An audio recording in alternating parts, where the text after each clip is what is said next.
Users of Reddit. What is an undeniably evil profession? Psychics. Especially every single one that's worked with police or a family looking for a missing loved one, etc. One time in a Target, a random woman came up to me and said, "You have to call me right away, I already know you need help. Here's my card, please don't wait to call." Because apparently I look like a sucker. Incredibly predatory. Houdini hated psychics with a passion. After his mother died, Arthur Conan Doyle convinced him to have a séance with his wife's friend who claimed she could talk to the dead. When the medium responded claiming to channel his mother, he was furious because she was speaking English, a language his mother did not know. He spent most of his career publicly debunking psychics. Family vloggers/influencers that exploit their children for content. Micah and James Stouffer have to be the worst offenders. Adopting a special needs child from China, against advice from doctors and agents, to literally rehoming him, their words, after gaining the majority of their popularity and hits from their adoption journey. Ryan's World is a huge offender of this. Those parents get paid fucking stacks to essentially advertise toys to kids under the guise of an ordinary kid playing with his toys. They even have a licensed video game. The kid himself is a brand. My concern is what will happen to Ryan when he's no longer a cute little kid and doesn't want to play with toys anymore. Either they set aside a huge college fund for him, or my fear, they'll just stop giving him all that attention and he'll end up very dysfunctional, realizing his whole life was just a means to make money. I feel like human resources can be extremely evil, depending on the organization. I have been working in HR for a while, for different companies, and some of them have your HR staff doing some unimaginable levels of gaslighting. You fire an employee with reason that you dug up a long time ago? It's legitimate underperformance and can warrant termination if you give them at least one counseling to make them believe they're not doing the job correctly. Didn't last here very long, I don't even put them on the resume. I was not the victim, nor the person being used to terminate the perfectly fine employee, either. Payday loan provider. My father-in-law works for one, just a regular employee, and it's sad that he actually thinks he is helping these people. I tried to explain why it's so bad, but all he sees is the people being able to come in and get money to buy food for their kids, obviously a lot of recurring customers. He is also terrible with money, so I see why he doesn't get it. When my wife and I were first married, he told me he had $25,000 saved for retirement and he thought he could retire in a few years on that. Obvious answer, but human traffickers. I was gonna say hitman, but then I thought at least there's a certainty to it. Either the job gets done and the person dies, or it doesn't and the person lives. There's an end to it. Human trafficker though, you deceive and then pass terrified, overwhelmed, powerless people off into a nightmare ether where anything could happen to them, but it's always going to be bad and scarring if not fatal. And unless they get away or get saved, that's just their life from then on. The people that work for National Debt Relief. They trick vulnerable people who would do anything to get rid of their credit card debt into worsening their credit and accumulating even more debt. Absolutely evil. I had no idea WTF this even way. Looked into it, what the fuck? How is this even legal? If they refuse to settle with them, you are now on the hook for your debt, late fees, and destroyed credit. Look at this shit, bold mine. Do you offer a money-back guarantee? Yes. We offer a money-back guarantee because we want satisfied customers. Our guarantee, by joining our program, you will be on your way to reducing your debts. We are so confident in our professionalism, level of service and ability to get results, that we do not charge a single penny in fees until your debt is settled. Not a single penny. If we are unable to settle your debt or if you are unsatisfied for any reason up to the point of us settling your debts, you can cancel anytime without any penalties or fees. If we are not able to settle any of your accounts, you don't pay us. It is that simple. We get results or you don't pay. We call that our 100% satisfaction guarantee. No shit. It's straight against the law. The Federal Trade Commission made it illegal to collect before settlement back in 2010. Predatory towing. I still have a boiling hatred for the towing company that would troll my old apartment complex and steal people's cars, and I will die on the hill that is what they were doing, stealing poor people's cars. They tried to gank my car the day I brought it home because it was covered in patina and looked abandoned to any Karen that doesn't know any better. Ran fine, paperwork up to date, just had bad paint. I had narrowly avoided having it taken because I was in the right place at the right time. After that I would steal their aluminum signs they had posted at my complex every time they replaced them. Bonus points because my job at the time made those things. I still have 3 as trophies. Fuck them. Also, not a profession, but the scumbags who targets the elderly, pretending to be from the bank or some other authority. Luring good-natured people and take their money. Just had some cases where they specifically went for widows 80 plus, preferable handicapped.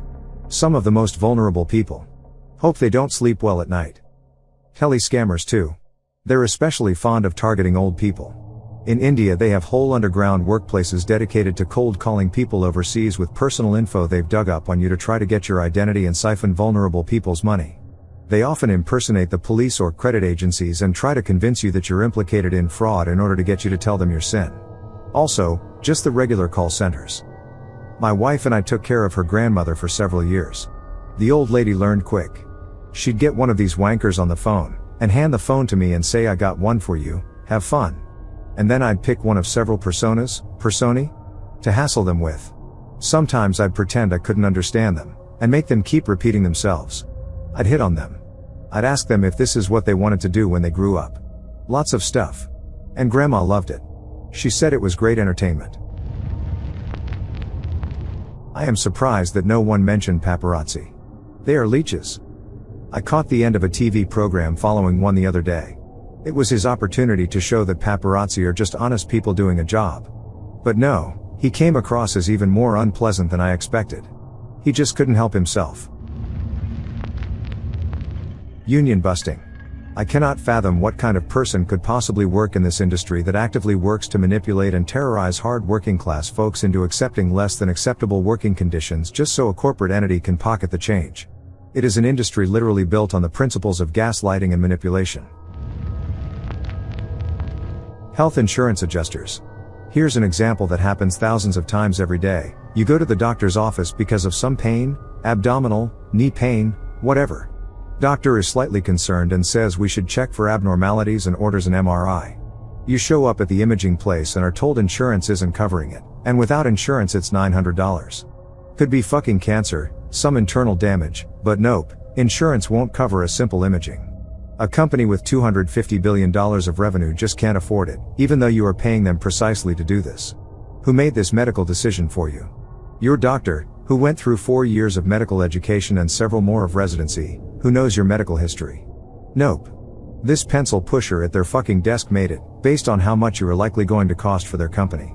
So, unless you're decently wealthy or just desperate, you don't get to know what's causing your pain because an insurance adjuster thinks you should take an aspirin instead and see how that works because it's cheaper. They are incentivized to not pay for your medical care. Most companies will suffer from making shitty products or providing poor services, but insurance companies will profit from going against your interests, breaking their own rules and hoping you don't call them out or litigate. Car insurance is better because at least if other drivers are at fault, incentives are aligned and they will fight for you. But to health insurers, your body is always the enemy. It's absolutely insane to me how this is allowed in this day and age. Opioid dealers. I'm talking cartels and pharmaceutical companies. Why? What do you mean why? Their profits go up when addiction does. The more lives they destroy, the more money they make. Before my friend went to rehab and got clean, he told me about how he sold some pretty hard drugs for a while for a living and to also supply his own habits, and he looks back on it all the time with so much shame and guilt. He flat out said to me one day, "Man, what I did was beyond evil and cruel. Not only was I ruining my own life, but I was helping other people ruin theirs without even a thought because I didn't care about anyone or anything. All I cared about at the time were the drugs and the money." He's now a huge advocate for helping people get sober and doing what he can to help clean up the streets in our city and to also stop hard drugs from being dealt. Politics. Most politicians are literally psychopaths. This. To quote The Hitchhiker's Guide to the Galaxy, to summarize, it is a well-known fact that those people who most want to rule people are, ipso facto, those least suited to do it. To summarize the summary, anyone who is capable of getting themselves made president should on no account be allowed to do the job. The Nestlé nurses. To be honest, Nestlé as a company are completely evil, but the nurses they hired took it to another level. For those who don't know, Nestlé wanted to increase their sales of baby formula, so they sent salespeople dressed as fake nurses into third world countries, very poor areas of Africa and Asia, and got them to tell mothers that breastfeeding was bad, and convinced them to buy baby formula for bottle feeding. The people they targeted could barely afford food, the formula wasn't very nutritious, and many babies died. Multi-level marketing. Not one company, the entire industry is predatory. They're all just pyramid schemes that prey on vulnerable people. This is so true. I got sucked into a company rhyming with scam bay, if you know, lol. They made lofty promises and said this would change our lives forever, and they kept dissing 9-to-5 jobs all the time. The worst part is the fact that they convince you, the seller, to buy all their products because you can only advertise something that you use. I didn't realize that they were actually making revenue from the sellers themselves. Granted, their products are top-notch, but they are 2 to 2.5 times the price of what you get on Amazon. The final straw was when my upline told me to make a list of my contacts, friends, relatives, neighbors, family, friends, etc., and he started contacting them beforehand and without allowing me to ask their permission whether it was okay for me to share their number with a third person. I repeatedly told my upline that I need to ask a few of my contacts, especially women, whether it would be alright if I give my number to my upline beforehand, but my upline kept saying it's alright, it's better they don't have prior intimation beforehand for some weird reason. Needless to say, few of them were pissed that I gave their number to my upline without their permission. Lost out on a lot of friends due to this. 0 out of 10 would recommend. I cringe when I think I was associated with something so unscrupulous. People who raise animals, foxes, minks, etc., solely for fur. Fur is a luxury, not a necessity for most people. If you're one of the few people for whom it is a necessity, people living in northern Canada or Russia, mostly, you're most likely hunting anyway, so this is solely about the people who raise animals in tiny cages, skin them and throw away the rest, then sell the skins for people in countries where they definitely could do without. I heartily endorse any policy which enforces fading out this profession by disallowing new people to enter the field. I can see that stopping it completely right away would cause unemployment, etc., so this feels like an acceptable compromise. When the people already doing this retire, the business will then end naturally eventually. The funeral industry is disgusting. The entire industry is like a vulture feeding off the bereaved at their lowest. The modern-day funeral industry started when people would chase around the war, wait for corpses to pile up, then stuff them with sawdust and send them back to their loved ones so they could say goodbye. Once the war ended, they realized their source of income dried up and went town to town peddling funerals and body preservation as the only appropriate way to honor of your loved ones. Fast forward a few generations and you've got an entire industry designed to prey on people's emotions when they're at their saddest/lowest. When you've got lessons and training on how to use people's emotions against them to soak up the most money possible, it's almost impossible to convince me you're not evil. Making algorithms for targeted ads for children or political ads. Not all, but salesmen who prey on the elderly. I worked for a window company in the UK that is named after a certain mountain. Me and my workmate fitted 40 meters of guttering to an old lady's cottage, which we got paid around £60 each for 4 hours work. The piece of shit salesman blagged her out of £3,500 for the work. When I worked in beauty, I became one of the top 5% salespeople in the company working for a major brand. I did that by perfecting the ability to look at a woman, identify her insecurities and selling her expensive solutions to them while making her think I was doing her a favor. It felt repulsive. I'm so glad I'm out. SeaWorld Shamu trainers. Those wild animals deserve to be out in nature where they belong. Not trapped in a bathtub doing stunts for humans' entertainment. I saw a drone view of SeaWorld where they outlined the orca tank, where they spend their entire lives, and then outlined the parking lot. Absolutely heartbreaking. Even worse when you learn that orcas and dolphins are smart enough to understand transactions. You could literally build a seating platform at the end of a dock and train wild animals to perform a lot of the same tricks without removing them from their homes. Eviction movers. It's a new thing that's sprung up since the pandemic. Evictions never stopped here, they just had to be creative and not say it was for non-payment. They hire people off Craigslist promising ridiculous rates like $25 to $35 per hour and then have the movers go in after the sheriff tosses someone out and destroy their stuff/toss it outside. It's so low. They're being paid to ruin people's lives. We have insanely low wages plus absurdly high rent here. People couldn't afford rent working full-time before the pandemic. Being on the receiving end, I have to speak up. We decided to sell our apartment, but then the pandemic hit. My wife was like, there is no way we are going to sell and risk out tenants being put on the street during a pandemic and while they are struggling with schooling from home. So we told the tenants we would hold off until the end of the school year, which correlated with vaccines being available and everyone starting to go back to work. Yearish later, we gave everyone notice, again, that we would be selling. Set expectations that we might have to raise the rent. We were way under market. I finally got an offer from a buyer. We gave notice to one of the tenants, and we offered to pay her to move out. She didn't take the offer. Instead, she stopped paying rent altogether and avoided us. She was banking on the eviction moratorium being extended, which it was, twice. Almost lost the sale, because of her, but finally closed after several delays, caused by her. Courts gave us possession, twice. Eviction moratorium was finally lifted, and she left with 3 months unpaid. No, she did not lose her job or have any hardships. That's just what she claimed on the court filing, but then failed to show up to court, twice. We are now going after her for the unpaid rent, which court has awarded us multiplied by 3. Her paycheck will be garnished. She went from having an opportunity to be given money, getting help for moving out, and storage help, as well as assistance in finding a new place, to having to pay additional months and court fees and no help with storage, etc. because she decided we were the enemy. I'm not sure of his exact title, but my grandfather is the guy that goes to elderly couples, typically on their deathbed, to talk with them about allocating money from their will to the church instead of their families.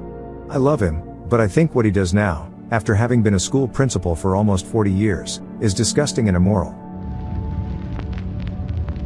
CEOs of non-profit organizations. It's good that they created this organization, but their salary is too high and is taken from the money that was directed to the cause. Lol, I used to be a financial manager at a non-profit. The exec director loved to criticize other CEOs or exec directors for earning so much in comparison to their employees. Fast forward a few months later, and she went from earning $80K, it was a small non-profit, and all of us earning from $50 to $65K a year to her cutting our salary and giving herself $110K a year. I quit, but I guess she loved the income so much she continued to give herself raises and is paying herself about $150K for a non-profit where 5 people work at. Money corrupts the weak. Defense contractors. How are they evil? Multiple scandals and war crimes committed in foreign land by many of these groups. If you don't think profiting off war is evil, I don't know what to tell you. I'm sure this has been said, but a defense attorney. I watched one tear into my 14 and 11-year-old stepdaughters after their father had sexually assaulted them. She, the attorney, was a female, blamed them. If it was bad and you felt uncomfortable, why didn't you say no or ask him to stop? Why didn't you leave the room? While tears were running down their faces. This was 2 years ago, but it's something I will never forget. That woman sold her soul to the devil long ago. My wife is a defense attorney and I can say with 100% certainty that she has more contempt and disdain for a good portion of her clients.